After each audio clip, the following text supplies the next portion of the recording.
Pemirsa, tim penggerak PKK Kota Banda Aceh memberikan pembekalan bagi pengurus PKK Kecamatan dan Gampung sekota Banda Aceh menuju kader yang berkualitas, cerdas, dan profesionalisme menuju Banda Aceh yang gemilang dalam bingkai syariat Islam.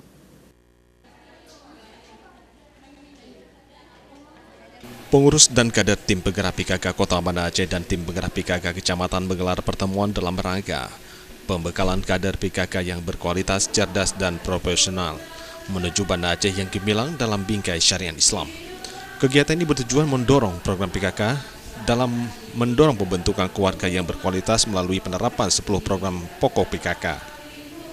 Ketua tim penggerak PKK Kota Banda Aceh, Nurmiati AR, dalam sambutannya meminta tim penggerak PKK sebagai mitra kerja pemerintah berfungsi sebagai fasilitator, perencana pelaksana, pengendali, dan bergerak masing-masing melalui penyusunan rencana kerja yang terukur sesuai dengan kebutuhan.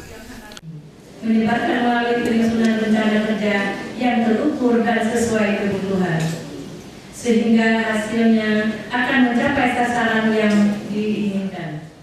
Nurmiati mengharapkan melalui pembekalan nantinya akan dapat meningkatkan kemampuan dan pemahaman peserta dalam mengelola gerakan PKK, serta dapat meningkatkan koordinasi dengan SKBD guna bersinergi program kerja sehingga tujuan dari pembangunan masyarakat dapat tercapai. Tim Liputan Aceh TV.